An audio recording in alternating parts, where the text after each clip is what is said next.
À plus de 1000 km au nord-ouest de l'Australie, une toute petite île s'élève au milieu de l'océan Indien.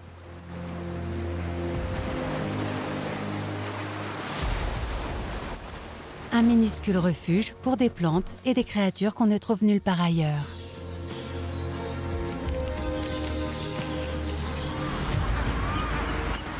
Les oiseaux dominent les cieux, gracieux, intimidants, étranges. Des géants affamés parcourent les eaux. La terre ferme est le théâtre d'une incroyable migration de masse.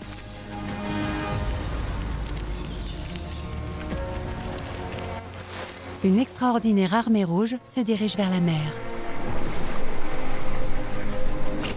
Sur sa route, des monstres de toute taille.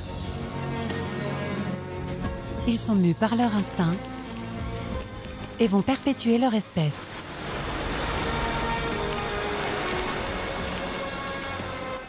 Voici le fabuleux destin de l'île Christmas.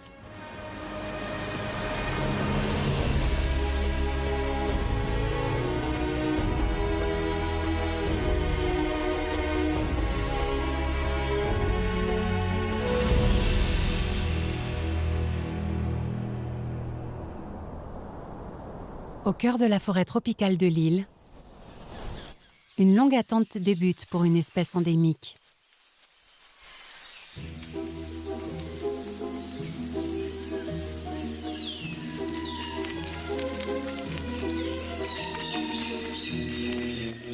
Le crabe rouge.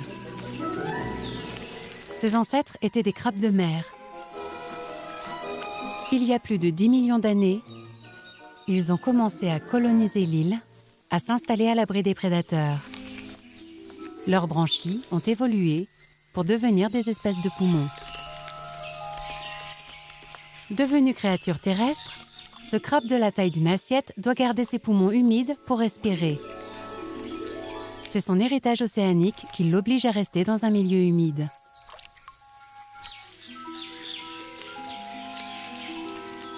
La sécheresse et le soleil sont ses pires ennemis. Il reste à proximité des cours d'eau et de son terrier humide. Dans ce paradis tropical, le crabe rouge a prospéré. Ils sont des dizaines de millions. Le sol de la forêt est criblé de petits trous.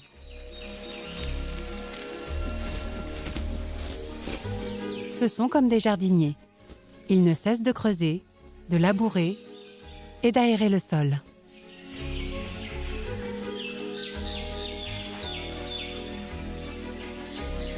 Ces créatures sont vitales. Elles se nourrissent de l'humus du sol de la forêt. Leurs excréments agissent comme des engrais. Elles contribuent au développement de leur propre habitat.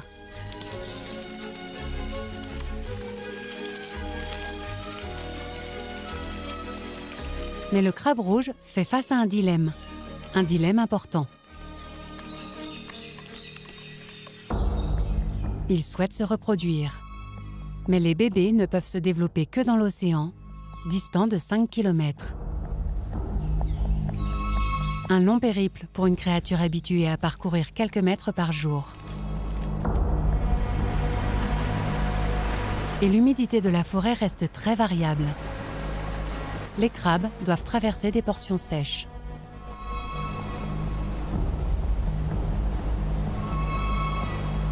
Leur unique chance, la mousson.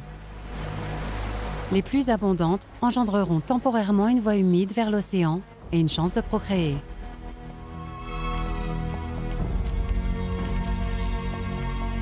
La mousson ne débute que dans quelques semaines.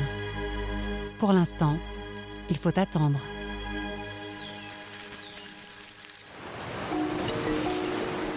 L'île Christmas, près de 135 km², est la pointe d'un énorme volcan qui a émergé des fonds marins il y a 60 millions d'années. Une formation façonnée par le temps et les coraux.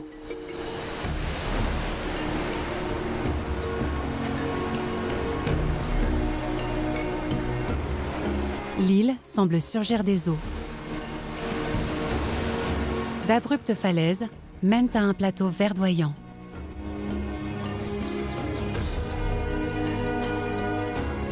Née au milieu de l'océan, l'île n'abrite que des migrants portés par les airs, le vent ou bien l'eau durant plusieurs millénaires.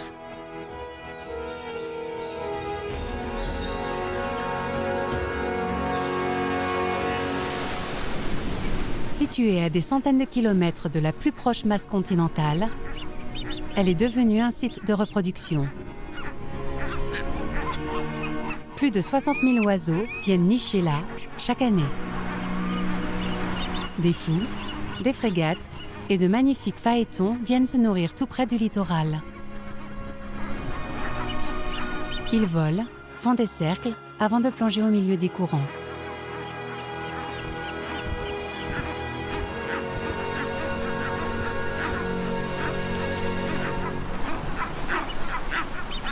Trois espèces différentes de fous nichent sur l'île, mais seuls les fous bruns vivent ici à l'année.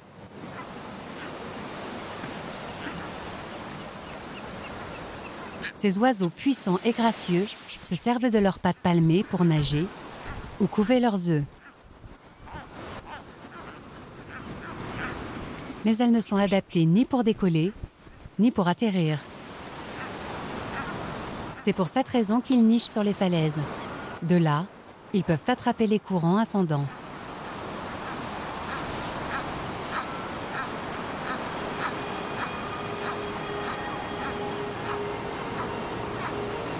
Les deux parents se consacrent pleinement à leurs petits. La plupart des couples pondent 2 œufs.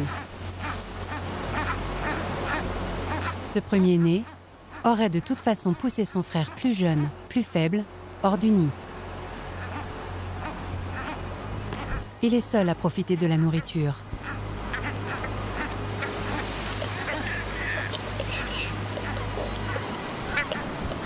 Sa mère revient le jabot rempli de poissons, de calamars qu'elle régurgite directement dans le bec de l'oisillon affamé. Âgé de près de 3 mois, il fait quasiment la même taille que sa mère.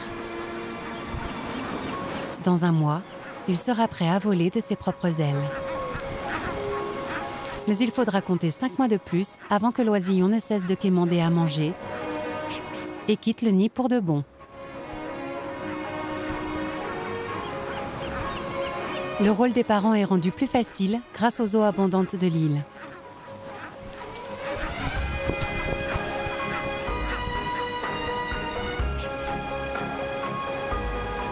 Comme leurs parents ont peu de distance à parcourir, les oisillons affamés peuvent guetter l'arrivée de leur prochain repas.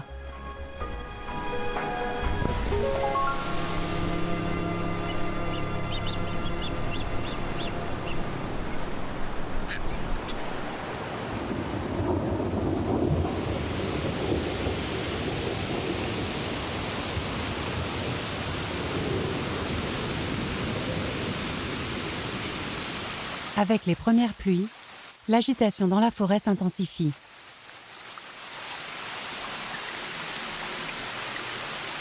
Au début, seuls quelques crabes s'activent.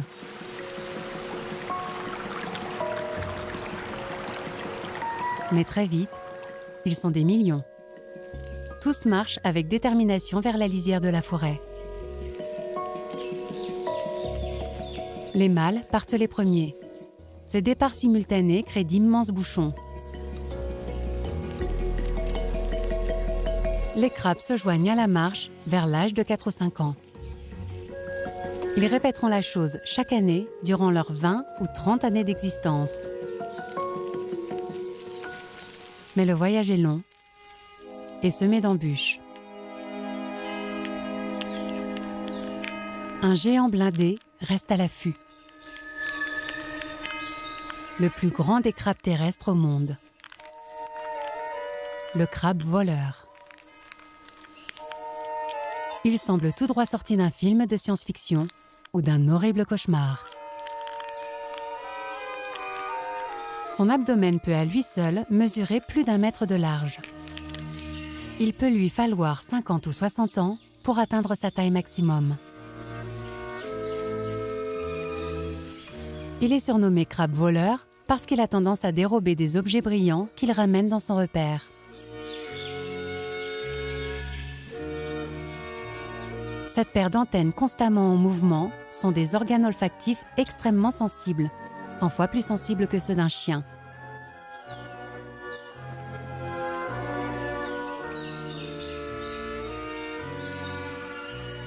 Les odeurs de charogne ou de noix de coco en décomposition attirent son attention. Et avec ses immenses pinces, il est capable d'ouvrir les noix de coco. Il emporte aussi les fibres de l'enveloppe pour garnir son terrier. Il est également surnommé crabe de cocotier.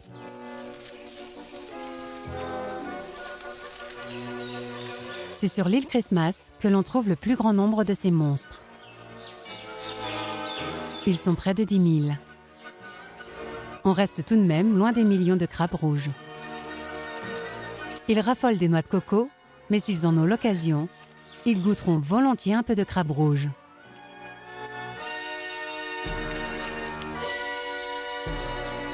Habituellement, le crabe rouge est trop agile pour se laisser attraper. Mais au cœur de l'immense mêlée, il est plus simple de les ramasser.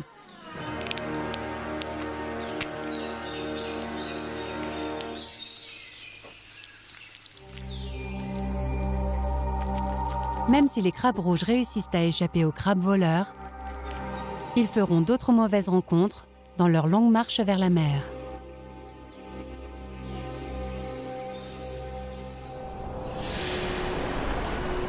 L'île Christmas est peuplée de crabes. Elle abrite 14 espèces différentes de crabes terrestres, un record planétaire.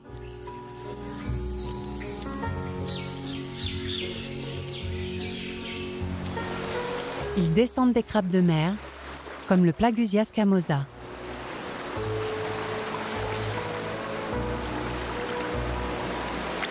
Ils se sont adaptés au fil des millénaires pour tirer parti du moindre recoin de l'île. Le crabe bleu a conquis l'intérieur des terres en devenant un crabe d'eau douce.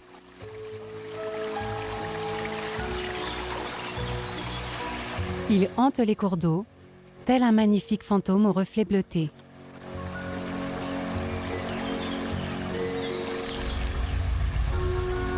Mâles et femelles ont des pattes poilues et des moustaches.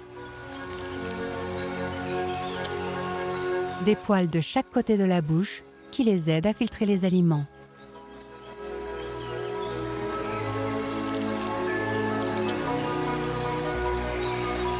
Considéré comme une sous-espèce d'un crabe du bassin Indo-Pacifique, il s'agit en réalité d'une espèce à part, présente uniquement sur l'île Christmas. Le crabe bleu, mais très apprécié, a failli disparaître. C'est aujourd'hui une espèce protégée.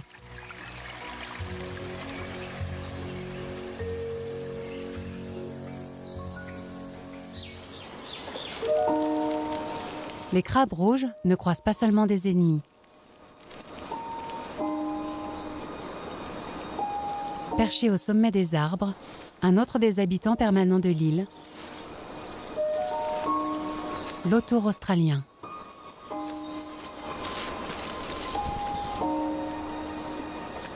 Ce prédateur rusé se nourrit d'autres oiseaux, de petits mammifères, de reptiles et d'insectes. C'est un redoutable chasseur. Cet oiseau n'est présent que sur l'île Christmas. On y compte une 50aine de couples.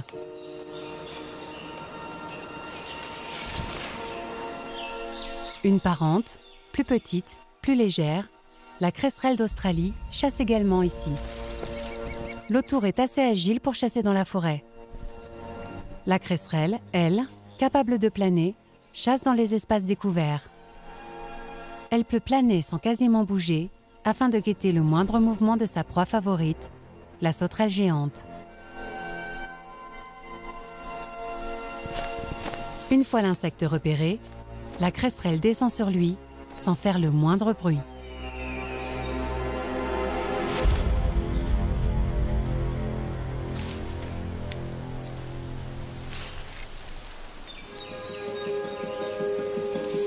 Parmi les maîtres du ciel, le renard volant de l'île.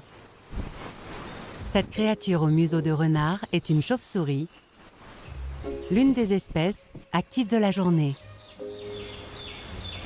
Ce mammifère de 300 grammes se nourrit de fruits et de fleurs. Il joue un rôle important dans la pollinisation. La papaye, introduite récemment, fait son régal. Contrairement aux espèces insectivores, ce mangeur de fruits n'a pas de sonar. Il se nourrit la journée et se fie à une vue et à un odorat performant. Le nid est situé près des côtes pour décoller facilement et partir en quête de nourriture portée par les courants d'air chaud.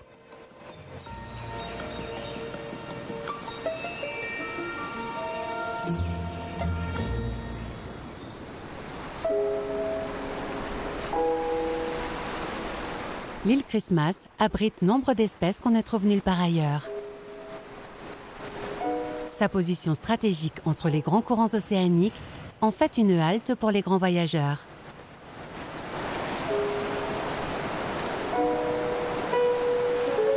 Le courant équatorial sud, puissant, charrie énormément de plancton et de poissons. L'un des poissons les plus menacés, le thon rouge du sud, vient se reproduire près de l'île, en marge de ce grand courant, qui emportera ensuite les petits vers des eaux tempérées.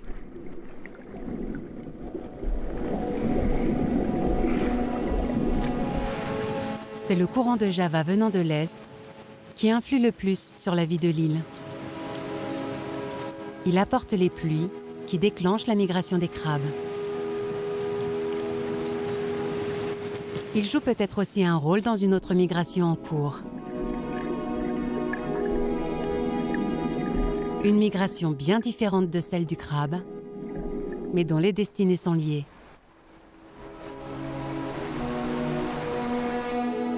Le requin-baleine, le plus grand poisson au monde, peut atteindre 20 mètres de long et peser 20 tonnes.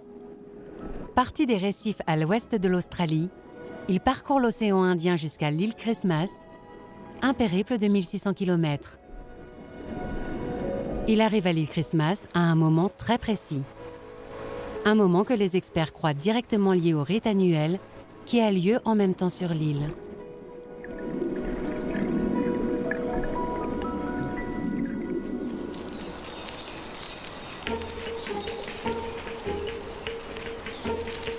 La mousson a déclenché l'une des plus grandes migrations au monde. Les crabes rouges de l'île ont entamé leur marche périlleuse vers l'océan.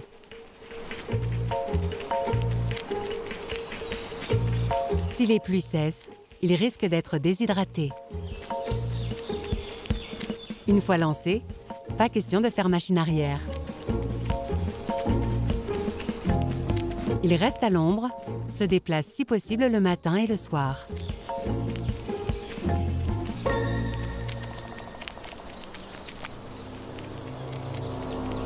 Les voilà qui approchent la partie la plus périlleuse de leur périple, un véritable champ de la mort que ces crabes traversent chaque année depuis des siècles et des siècles.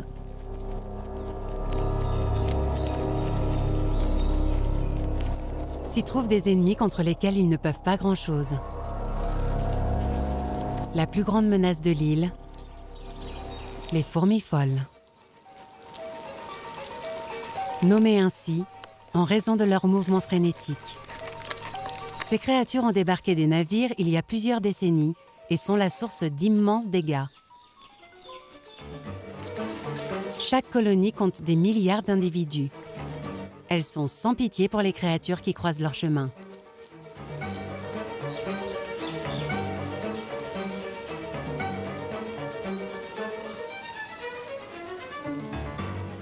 Quand un crabe rouge pénètre sur leur territoire, elles le submergent, l'arrosent d'acide formique, produit très corrosif. Chaque fourmi n'en possède qu'une petite quantité, mais elles travaillent de concert et trouvent les failles dans l'armure du crabe. Les yeux, la bouche, les articulations. Aveuglé, le crabe ne peut plus rien.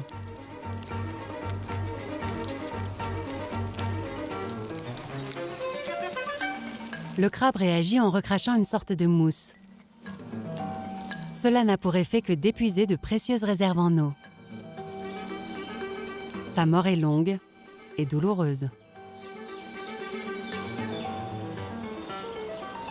Les fourmis, impitoyables, n'attendront même pas qu'il meure pour commencer à manger. Les fourmis folles font d'énormes ravages chez les crabes rouges. On estime que leur nombre a chuté de 50 à 25 millions en seulement quelques décennies. L'homme, en intervenant, n'a réussi qu'à réduire le nombre des fourmis et à ralentir le déclin des crabes rouges. Les fourmis folles ne les arrêtent pas tous.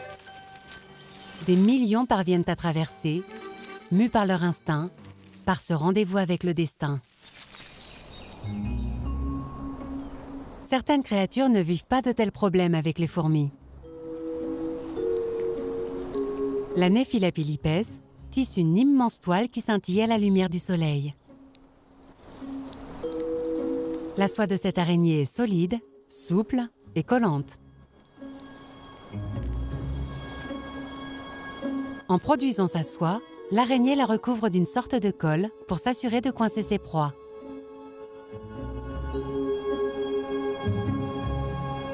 Mais c'est ce que la soie renferme qui protège l'araignée des fourmis folles. Un produit appelé alcaloïde pyrrolysidinique. Une sorte de répulsif naturel. Cette araignée défendra sa toile avec vigueur et attaquera le moindre intrus. Mais le répulsif suffit à garder les fourmis folles à distance. Il se trouve que cette grande araignée a de minuscules groupies. Des parasites qui vivent à la périphérie de sa toile en quête du moindre insecte que la reine ne voudra pas.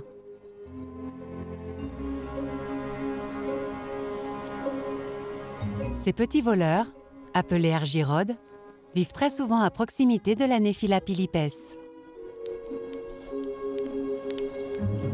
Heureusement pour eux, celle-ci a une autre idée de repas.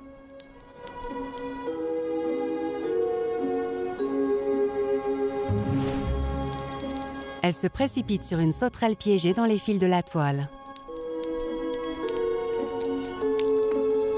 Elle lui injecte du venin, l'enveloppe avec soin pour la préserver et la manger comme bon lui semblera.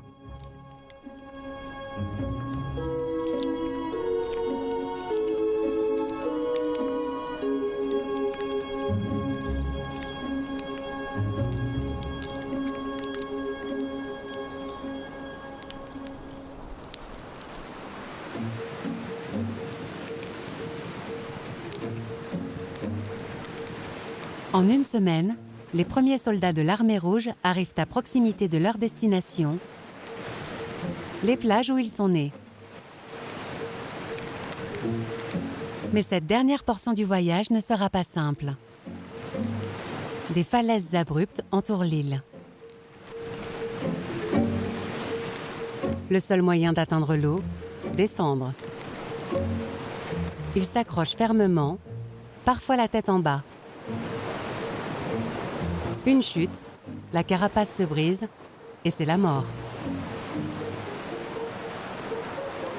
Enfin, ils atteignent les eaux qui les ont vus naître.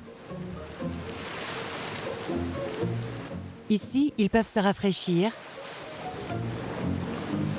se nettoyer, s'hydrater et après un si long voyage, refaire le plein de sel et de minéraux.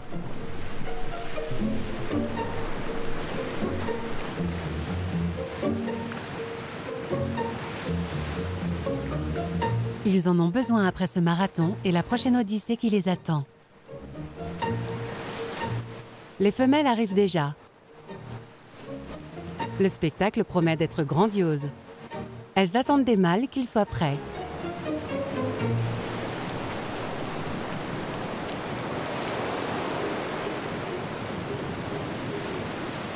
Le lointain cousin du crabe rouge, le Bernard l'ermite, vit sur la plage toute l'année. Il prête peu d'attention aux phénomènes qui se déroulent.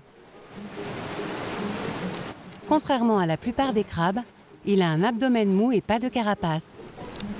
Pour protéger son corps vulnérable, il s'installe dans des coquilles abandonnées souvent celle des bigorneaux.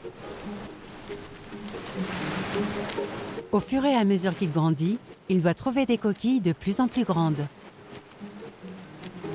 Il passe des heures entières à inspecter d'éventuels nouveaux abris.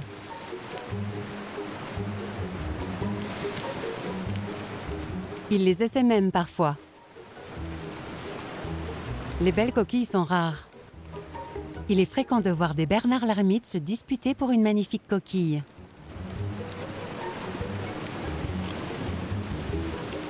Chose peu croyable, ces créatures sont apparentées au crabe voleur qui débute sa vie de la même manière en transportant avec lui une coquille.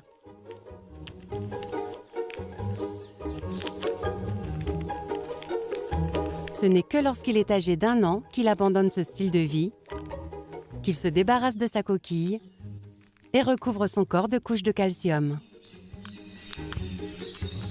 Ce n'est qu'alors qu'il commence à grandir.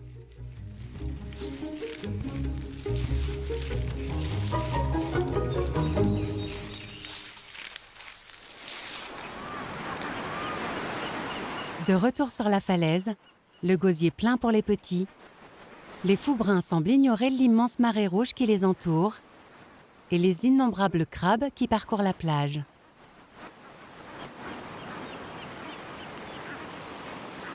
Si les crabes et les fous se déplacent assez laborieusement, un oiseau endémique de l'île est réputé pour son élégance. Le phaéton doré. C'est une variation à la queue dorée du phaéton à queue blanche, plus répandue.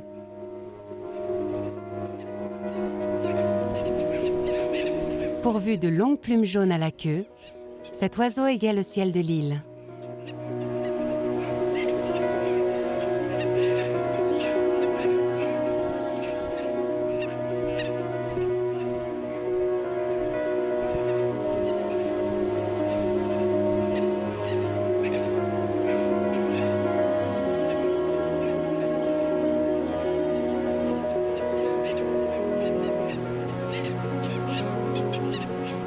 Il préfère nicher dans les terres au milieu des arbres, loin de l'agitation qui règne sur les falaises.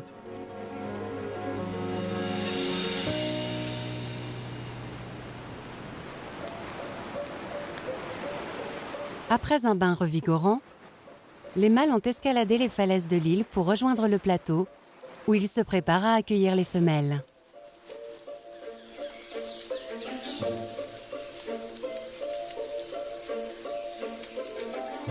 Ils dégagent la terre à l'aide de leurs pinces et creusent des terriers qui leur serviront à attirer les femelles. Ils sont peu profonds, longs de 30 cm, mais ils jouent un rôle crucial.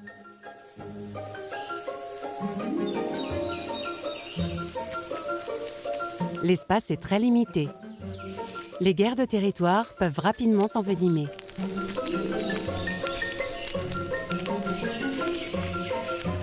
Certains préfèrent voler que construire.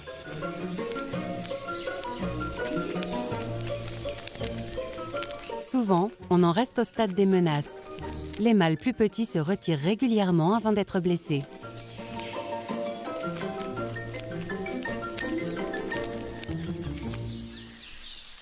Mais c'est une entreprise sérieuse. Sans un terrier suffisamment impressionnant, un mâle a peu de chances de séduire. Le long périple jusqu'à la mer n'aura servi à rien. Très vite, l'endroit n'est plus qu'une succession d'appartements. 1 à 2 terriers par mètre carré. Une fois chaque domaine établi, certains mâles restent au frais dans leur terrier. Ils ne sont qu'à une falaise d'un océan de fraîcheur. Mais ils doivent rester, garder leur terrier dans l'espoir d'accueillir une femelle.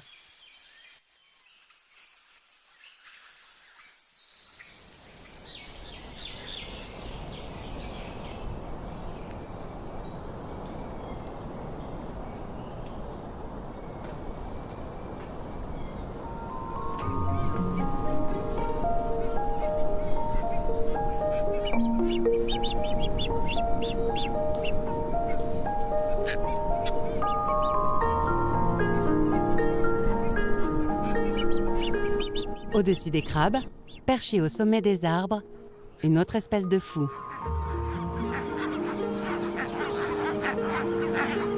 Les fous à pieds rouges s'agrippent aux branches à l'aide de leurs pattes palmées. Ils rentrent d'une longue période de pêche au large. Leur préoccupation du jour, se nettoyer. Ces oiseaux marins ont beaucoup voyagé, ont plongé au cœur des vagues.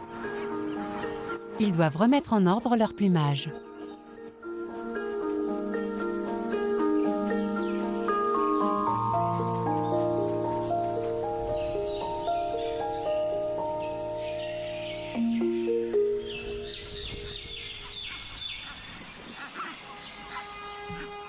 Un visiteur importun s'installe bien trop près. Une frégate d'Andrews. Un véritable poison pour les fous.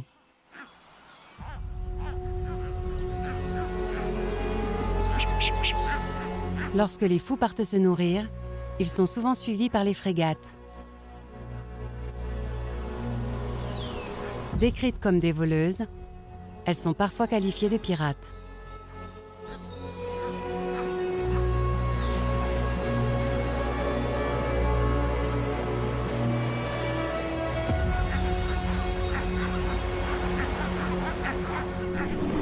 Les fous plongent dans l'eau.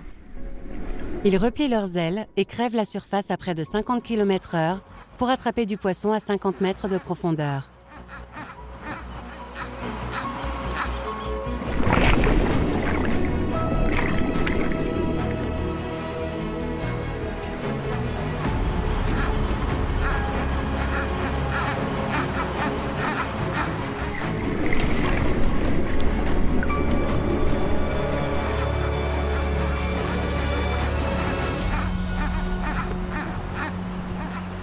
Plonger est extrêmement physique. Le gosier plein, il regagne le plateau très souvent filé par les frégates. Celles-ci vont bientôt mériter leur surnom.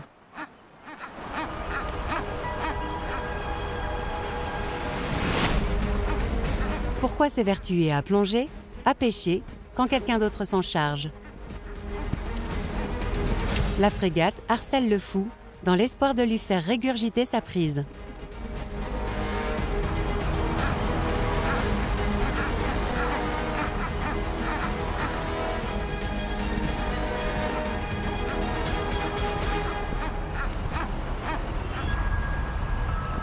Mais ce fou ne se laisse pas intimider. Il rejoint le plateau, le gosier encore plein.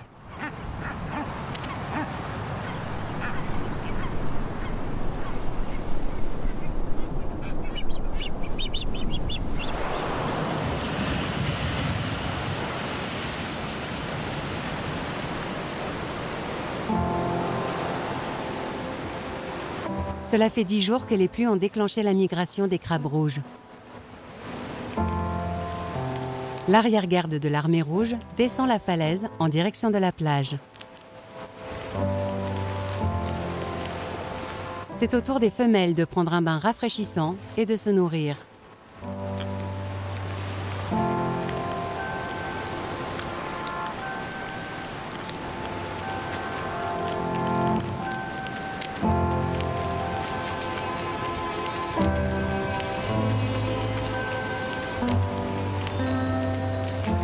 L'océan n'est pas toujours tendre.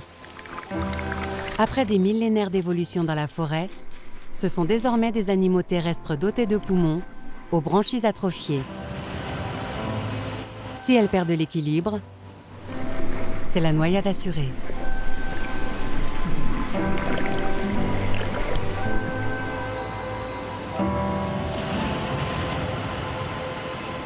Elles sont aussi les cibles des gros poissons, telle cette carangue qui rôde.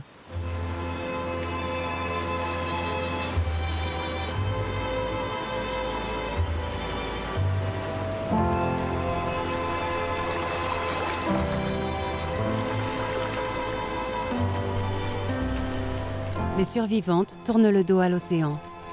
Elles ont un rendez-vous à honorer, tout en haut des falaises.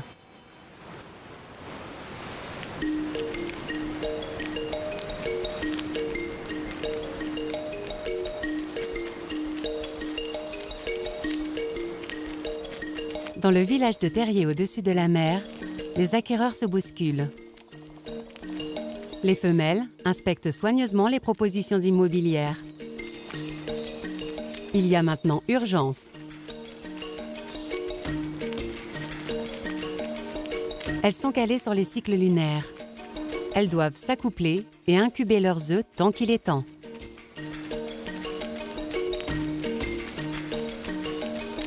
Une femelle trouve un mâle avec un bon terrier et entame la relation.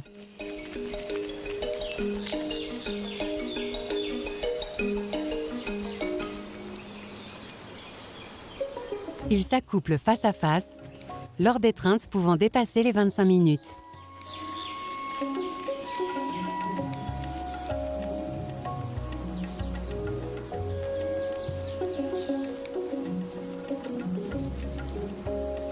Ensuite, il est temps d'emménager. Elle produira jusqu'à une centaine de milliers d'œufs dans les 3 jours qui suivent. Elle les garde dans une poche sous son abdomen. La période d'incubation dure une douzaine de jours.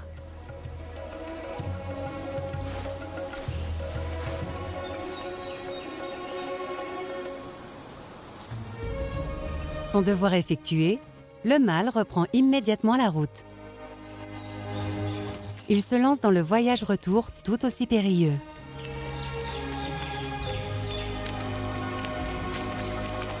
Une fois encore, l'armée rouge devra affronter les impitoyables fourmis folles et les crabes voleurs affamés. Exactement les mêmes dangers.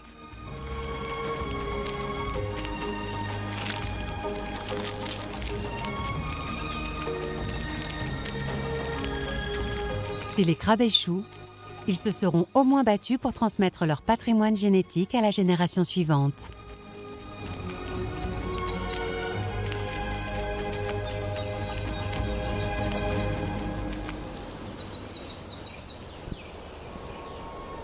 Beaucoup de créatures profitent à la fois de ce qu'offrent la mer et la terre.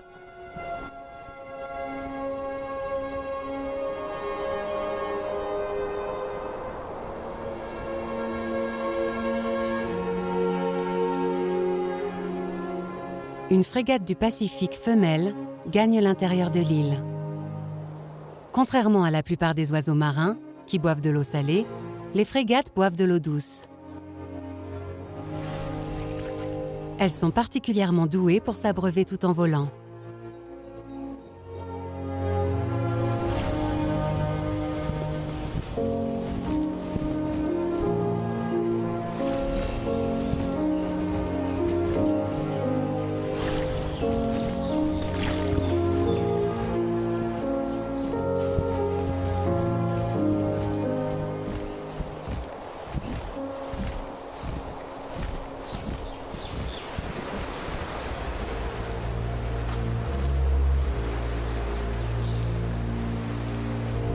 Sur la côte, la lune décroissante agit comme un signal.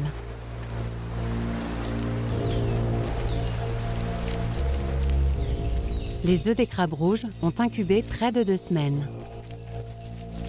Les femelles émergent de leur terrier. Chacune transporte dans sa poche une centaine de milliers d'œufs.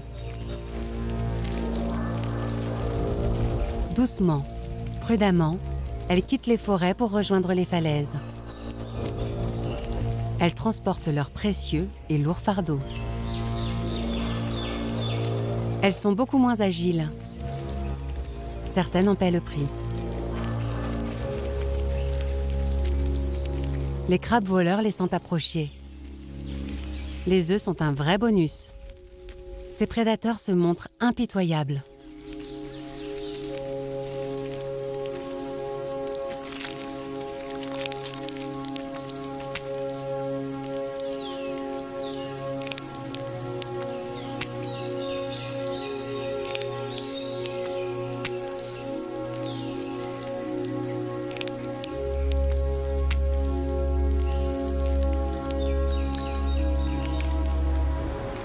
Les survivantes entament la descente vers la plage.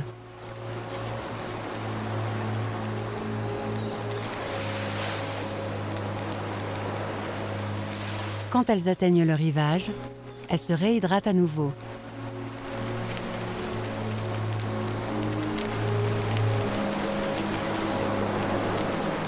Avant d'attendre. Les plages, tout autour de l'île, s'habillent de rouge. L'instinct de reproduction est fort. Tout est bien réglé. Ce soir, c'est marée de morte haut. L'effet de la lune est faible. La différence entre marée haute et marée basse est réduite.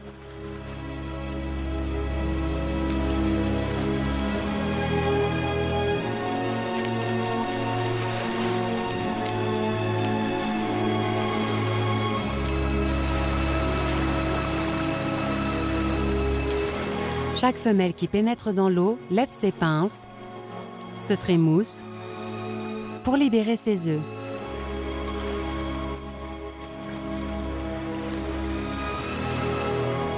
Une danse dont dépend le futur de toute une espèce.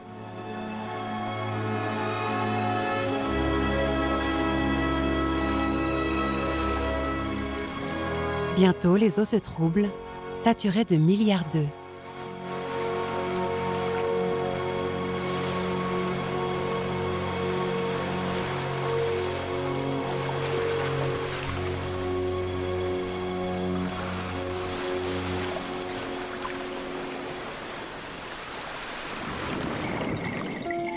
Les œufs éclosent immédiatement au contact de l'eau de mer. Les larves sont embarquées vers le large. En un mois, elles subiront différentes transformations. Les bébés crabes rejoindront ensuite la terre. Enfin, s'ils survivent. À l'aube, la plage est couverte de femelles qui, leurs poches vides, reprennent leur longue marche.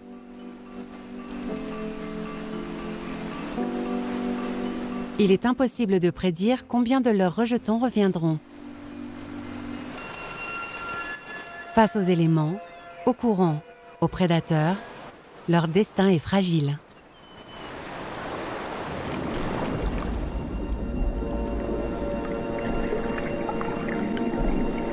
Les requins-baleines arrivent juste au moment du frais, quand les eaux grouillent de milliards de larves de crabes. D'autres géants sont aussi dans la confidence. Les raies manta nagent au milieu du plancton et se régalent. À chaque immense bouchée, il semble que l'incroyable migration des crabes rouges a été vaine. Tout est histoire de quantité.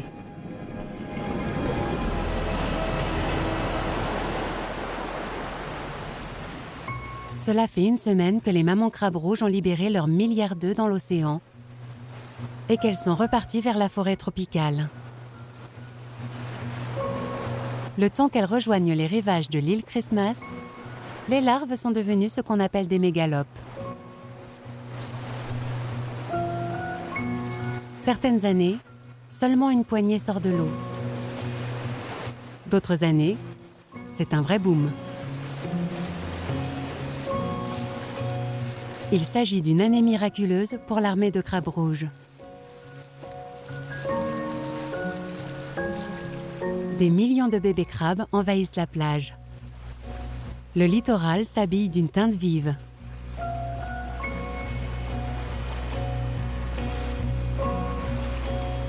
Après 3 à 5 jours à la limite du rivage, ils se transforment et s'habituent alors à respirer. L'instinct les pousse à escalader les falaises jusqu'au plateau et à affronter les prédateurs au cœur de la forêt.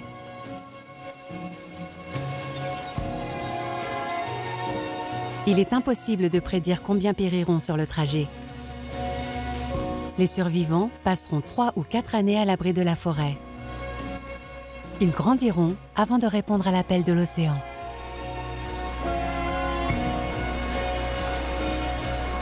Ils rejoindront à leur tour la marche vers l'eau,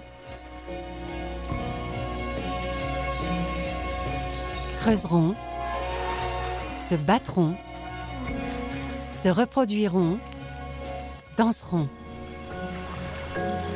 et poursuivront une tradition inscrite profondément dans leur gènes. Un spectacle unique, sans équivalent.